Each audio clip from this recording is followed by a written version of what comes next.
Et merci donc d'accueillir celui qui va passer cette fin de soirée avec nous, Dominique Strauss-Kahn avec nous. Dominique Strauss-Kahn qui nous rejoint tout à l'heure, rejoint par Anne Sinclair.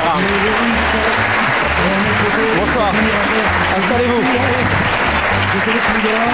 Bonjour, monsieur le ministre. Dominique Strauss-Kahn, Michel Larocque, Garou, un surdoué, Lee et sa maman Olga. Installez-vous. Merci d'être là. Vous êtes là pour votre livre 365 jours dont on va parler tout à l'heure. On va commencer par aborder un sujet d'actualité qui nous interpelle. Donc on l'a dit il y a un instant. Le cas de ces lycéens dont les parents sont clandestins et qui sont menacés de rentrer chez eux à partir du 30 juin. Dans un instant, donc on aura une jeune fille russe et une prof qui se mobilisent. Ils vont nous raconter leur réalité auparavant. Ce qu'il faut savoir avec Marie-Laurence Rincé. On marche dans la rue, on a peur de la police, on a peur d'être expulsé.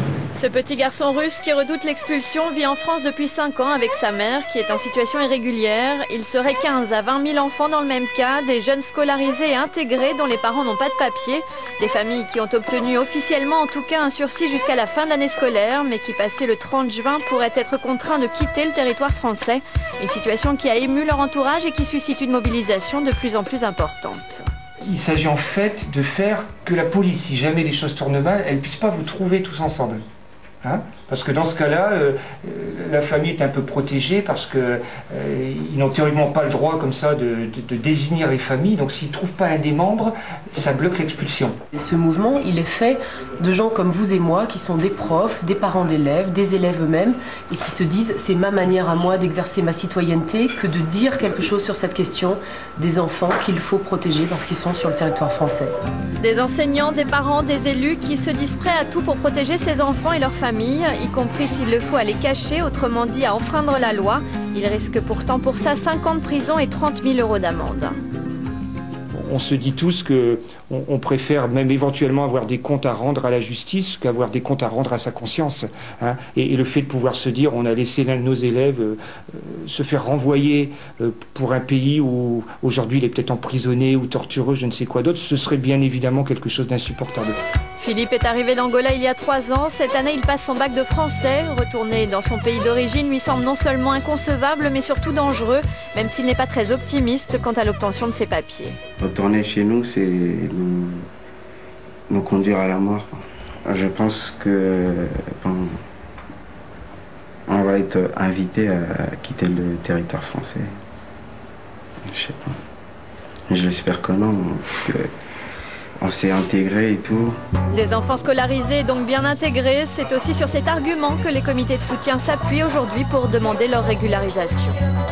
Les enfants vivent une vie quasi normale, parce que lorsqu'on a des parents sans papier, on ne peut pas avoir une vie totalement normale, mais sont scolarisés. Alors on envoie les gendarmes, y compris, ça s'est produit, les gendarmes ou les policiers, dans les salles de classe, pour récupérer des gamins. Si le professeur vient de faire l'histoire de la Seconde Guerre mondiale, les gamins ont une espèce de vision pratique de ce qui a pu se passer à l'époque. Du côté du gouvernement, on n'entend pas fléchir sur les expulsions, enfants scolarisés ou pas. On étudiera chaque cas, affirme-t-on. Mais Nicolas Sarkozy a déjà fait savoir qu'il comptait dépasser l'objectif des 25 000 expulsés qu'il s'était fixé pour cette année. Les préfets regarderont au cas par cas, mais si à partir de cet été, le message envoyé à l'étranger, c'est de dire venez avec un enfant, il a d'office droit à l'école. Et je le répète, c'est très bien. Et dans ce cas-là, vous avez d'office droit à des papiers. Vous pouvez être assuré que c'est une nouvelle filière qu'on crée.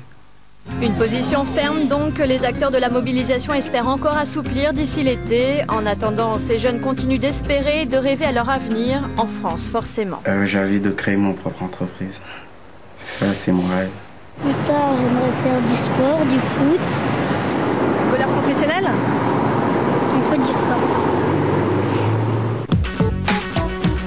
Et donc pour témoigner sur ce plateau, Isabelle Mire, bonsoir. Bonsoir. Merci beaucoup d'être avec nous. Vous êtes institutrice dans une école privée de Metz. C'est ça. Et vous faites partie du réseau Éducation sans frontières qui se bat justement contre ces expulsions. Vous allez nous raconter en quoi ça consiste et quels risques vous êtes prêts à prendre les uns et les autres pour accueillir chez vous des enfants expulsables, entraver d'une certaine manière la loi. Et puis avec nous, pas sur ce plateau parce que la législation du CSA ne permet pas de le faire, mais pas loin d'ici, une jeune fille, Karina, bonjour.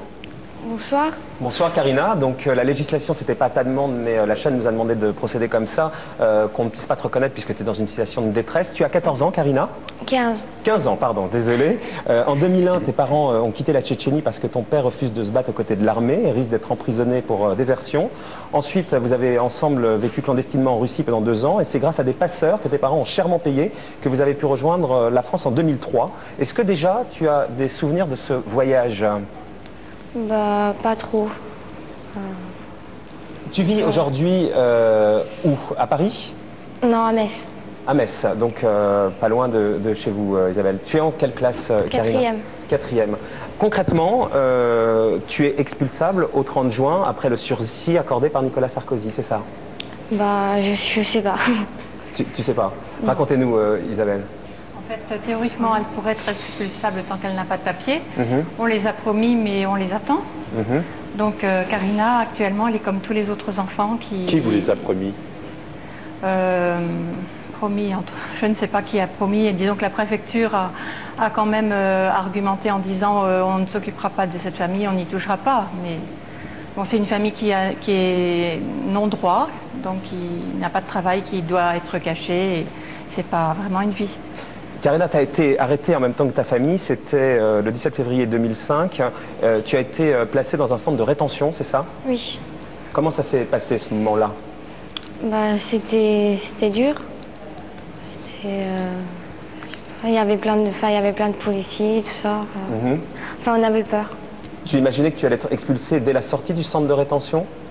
Un peu, oui. Enfin, on avait peur, enfin, même maintenant on a peur, on avait peur tout le temps. Aujourd'hui, les enfants que vous avez peut-être dans votre classe, vous Isabelle, ou dans l'école dans laquelle vous êtes, ils vivent avec cette épée de Damoclès sur la tête, c'est ça?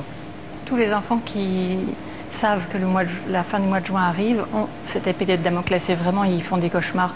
Le temps devient très difficile. Le mois de juin, on sent vraiment que les enfants sont mal. Tous les enseignants le disent.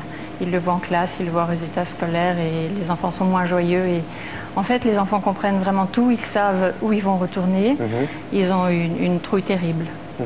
Et il y a une solidarité effective à l'école, dans les familles, où ce qu'aujourd'hui vous venez raconter, vous êtes représentatif d'une solidarité, ou alors c'est un peu marginal cette façon de se serrer les coudes? Non, je ne pense pas que ce soit marginal. Vraiment, la solidarité grandit de plus en plus. Ça commence à l'école, mais c'est aussi avec les différentes associations et les parents d'élèves. C'est vraiment autour de chaque enfant, il y a un comité de soutien qui se crée. Et vous, concrètement, vous êtes prêt à récupérer des enfants après le 30 juin, les emmener en vacances, par exemple, pour les soustraire éventuellement à la justice?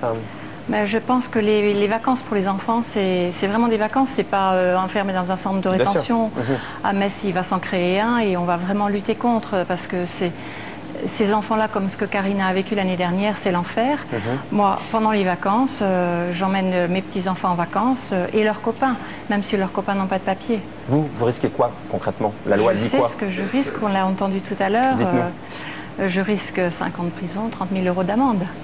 Sur le fond politique de Denis Strauss-Kahn, on peut aussi comprendre la déclaration de l'UMP qui dit on ne va pas créer une filière illégale. Il suffirait d'arriver en France, d'installer, d'inscrire son enfant à l'école, puisque c'est ça la réalité. On peut être clandestin, mais s'inscrire à l'école. Et derrière, c'est une façon d'être régularisé automatiquement. Vous dites quoi là-dessus, Denis Strauss-Kahn? Vous me posez cette question parce qu'on voit tous bien la contradiction. Tout le monde est contre l'immigration illégale et il faut être absolument ferme sur les passeurs clandestins, les logeurs clandestins, les employeurs clandestins, tous ces gens qui font de l'argent sur le malheur des autres. Et de l'autre côté, ces enfants, ils sont 10 000, je crois, dans cette situation en France. 10 000, ouais. Ils sont chez nous. On n'a pas de raison d'avoir peur. On devrait au contraire être fiers de les avoir. Et je trouve absolument inhumain la façon dont on les traite. Donc concrètement, vous dites que si vous arrivez en 2007 à l'Élysée, vous régularisez les 10 000 enfants et parents qui sont aujourd'hui sans papier. Tous les 10 000 ne sont pas exactement dans la même situation. Mais voyez-vous, j'étais il y a 10 jours à Calais pour voir ce qu'il advenait. C'est pas exactement la même situation. De Sangatte, hein. C'est un peu la même chose. De ceux qui étaient à Sangatte, dont on nous a dit on va fermer Sangatte et le problème sera réglé. Le problème est évidemment pas réglé parce qu'ils sont dans la rue à 300 mètres de la mairie, dans des terrains vagues. Il se trouve que le jour où j'y étais, il pleuvait et il y avait là des centaines d'hommes, moins de femmes, quelques gosses, dans des situations de détresse absolue.